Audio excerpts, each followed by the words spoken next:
Welcome to the Leader's Notebook with Dr. Mark Rutland. Dr. Rutland is a world-renowned leadership expert. He is a New York Times best-selling author, and he has served as the president of 2 universities. The Leader's Notebook is brought to you by Global Servants. For more information about Global Servants, please visit our website, globalservants.org. Here is your host, Dr. Mark Rutland.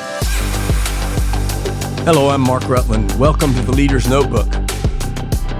This is the third in a series of very unusual episodes of the Leader's Notebook, probably more different than anything I've ever recorded for this podcast, and I hope you're enjoying it. It's called Keep On Keeping On, How to Die Young as Old as Possible. The series is based on my brand new book by the same title. I hope that you will enjoy this series on the podcast, and I hope that you'll also get and enjoy the book. It's available now through our website, drmarkrutland.com. And by the way, let me mention that if you haven't downloaded the app, it's free. Make sure that you do that. Go wherever you get apps and get the Dr. Mark Rutland app. It's free. I want to give you this special invitation, though, on November the 18th at 7 p.m. at Mount Paran Church of God Central in Atlanta, Mount Paran Church of God Central in Atlanta. November the 18th at 7 p.m. will be the national premiere for this book, and you're invited to attend. It's going to be a great night. We'll have lots of fun, some giveaways and door prizes. There'll be some great music by Stan Whitmire and Mark Blankenship. Now, who should attend? It's an exclusive event that we're calling for mature audiences only. That doesn't mean senior citizens. It means mature audiences only. If you've never seen a hula hoop, if you have no idea what a slinky is, and if you're not 100% convinced that Elvis Presley was greater than Taylor Swift, you may not know what's going on, but you're invited. We want to see you there. This is the national premiere, and you're going to love it. It's going to be a great night. November the 18th, Mount Paran Church of God Central at 7 p.m. Keep on keeping on. How to Die Young as Old as Possible. Now, this new book is a book about aging gracefully. It's a funny book. In fact, I wrote it just to be funny. I wanted to just make people laugh. We live in such a serious world. All the time, everything's so serious, and nobody sees life for what it is. And they're not willing to laugh, and to laugh at themselves. One of the chapters in the book is about memories, and I hope that this chapter will be useful. As we age, memory becomes more and more, the whole issue of memory becomes more and more complicated. I want to just share with you some thoughts on memories as we continue this series on Keep On Keeping On, How to Die Young as Old as Possible. My brand new 20th book. I hope you'll get it. There's an anonymous saying that says, not only is my short-term memory horrible, but so is my short-term memory. I love that. I wish I'd thought of it, but somebody very clever thought of it. Memories are a mixture of what actually happened, how we remember what happened, and how we edit the narrative of that memory over the course of a lifetime. When we speak of the things we treasure, it's usually because of the memories that are attached to those things. The fact that one's grandmother wore a brooch to her wedding does not really make it more valuable in any objective sense, of course. Unless, of course, I guess your grandmother happens to be Mata Hari. For most of us, however, life is not an episode of Antiques Roadshow. The provenance, a favorite word on that venerable show, attached to most of our grandmothers is much more pedestrian than if she were Mata Hari. Yet it is precisely that connection, the connection to our grandmother, that makes something more precious to us. In many cases, perhaps in most cases, it is some memory that dictates the value of something we own. That's the reason things we treasure change with time. We don't treasure the same things exactly in older age as we did when we were young. One of my earliest and most prized and most memory-laden possessions is now nothing but a memory because it's no more, it's gone. It was a little handmade bow and arrow, still mourned, but long gone. It did not even last one full summer. I received it as a gift the week school ended one summer, and it was broken beyond hope of repair before school reopened in the fall. Yet now, I treasure the memory of that little handcrafted toy solely because my pappy, my great-grandfather, whom I loved, with whom I was extremely fond, he made it. He did not buy it. He made it with his gnarled old blacksmith's hands. I talked to my sister about the little bow and arrow one time, and she remembered Pappy making them for all of us, and she remembered hers. Now I'm approaching the age he was when he made the bow and arrow, and oddly enough, I still wish I had that little bow and arrow. I remember how it made me feel. I was transformed by it. My imagination was inflamed. I became the feared Comanche war chief Quanah Parker. The chinaberry tree in Pappy's front yard was Palo Duro Canyon, and I dared the White Eyes to come and meet their death. Beyond the murderous games of make-believe, more important than the mass destruction I wreaked upon the dreaded Texas Rangers and the Bluecoats, the more important reality of that little bow and arrow was that my pappy made it for me.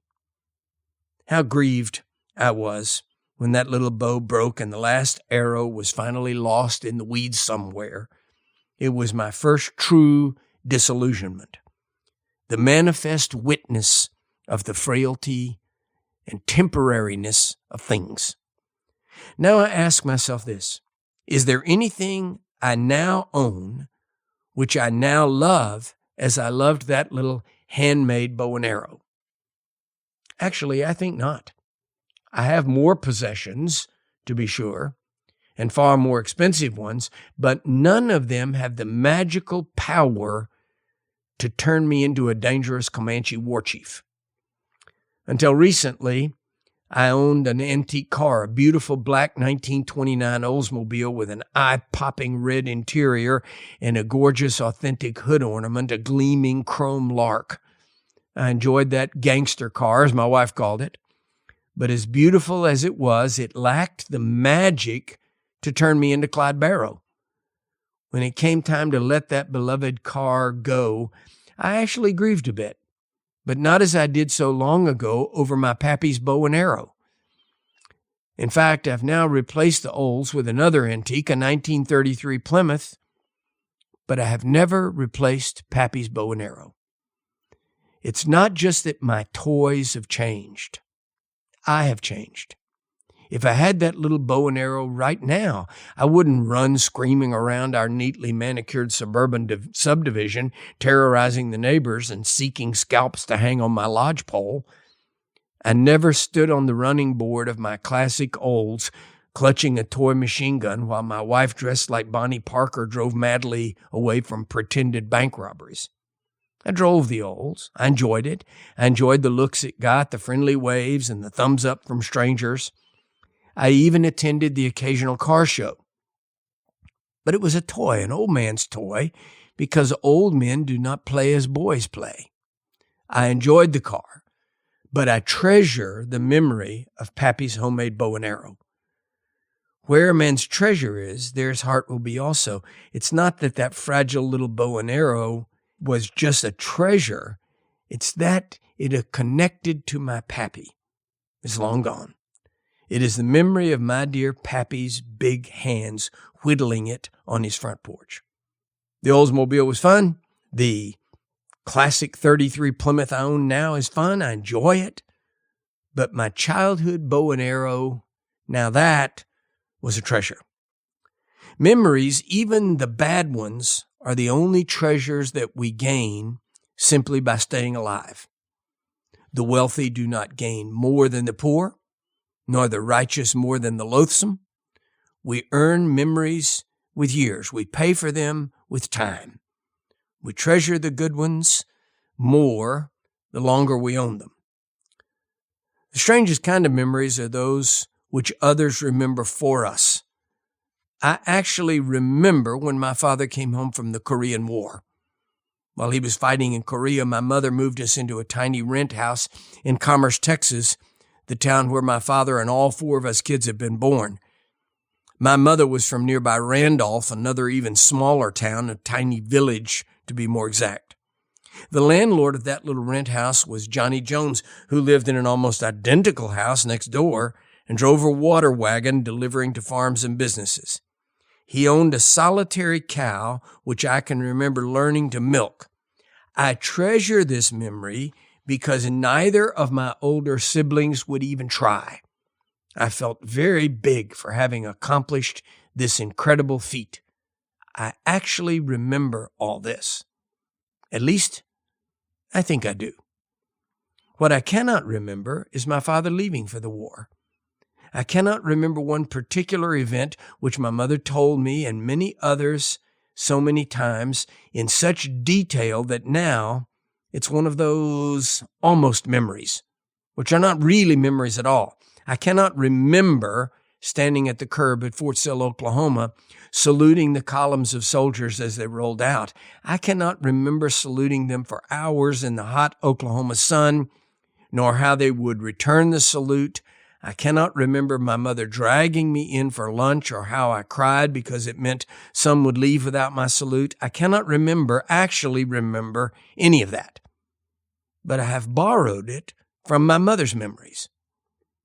I'll now look at yellowing photos of me, then, of that little boy, whom she told me was me, and I wonder, what could that boy have been thinking?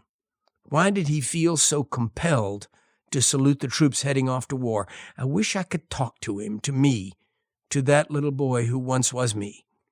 I wish I could ask him many things.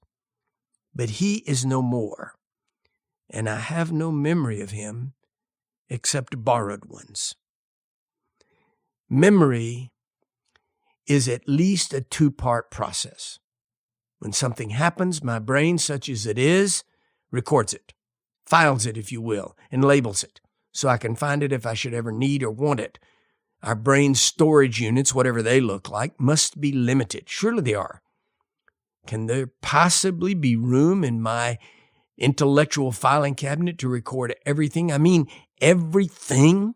I don't think so.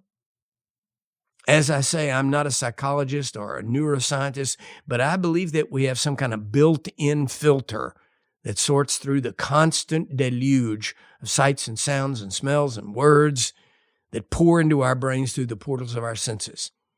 We have some mechanism, some filter that deletes most of it. There must be some autofilter, a switch, if you will, somehow that decides without our interference, delete, do not store this memory. Why? Because it's too similar to a million like it. Perhaps the would-be memory is just too stupid to retain. Just some political speech I heard sometime, for example. For whatever reason, what might have been recorded and filed as a memory simply disappears. Why do some people's memories seem to work so much better than others? Why do our memories seem to work less well as we age? These are questions that we have to deal with, but the bottom line is memories are precious. Maybe some of our internal computers simply begin to not work as well as we get older. I remember how the best stories start. They begin with, I remember. It's how the best evenings start. Here's a word for the younger readers of this book, should there be any. Wise young folks mine the golden memories of their elders. They dig them out from the crevices where they have lain buried for long. Be a miner. Sit with your grandparents. Ask them to tell you how it was when they were young and the world was new. What was life like? What about love? Did people even fall in love way back then? Beg to be told the bad stuff, the scary stuff, and the funny stuff. Plead with them. Tell me how it was. Let me in on your memories. Before she died, I did exactly that with my 98-year-old mother. My wife and I sat with her for hours and listened to her memories. They poured out. I had heard some of them, many perhaps, at one time or another, but not like a river flowing out from deep inside the old woman whom I called mother. She recalled her impoverished childhood as the firstborn daughter of a hopeless alcoholic.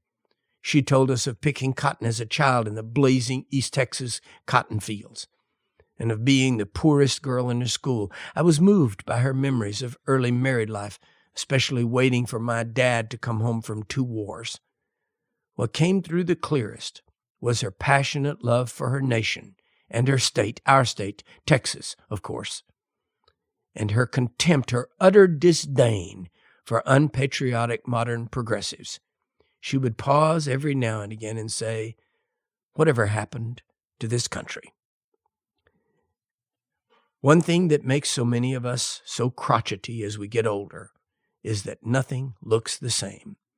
Our memories of how life was take on an artificial radiance, and in that golden glow, how life actually is looks dreary and threatening by comparison.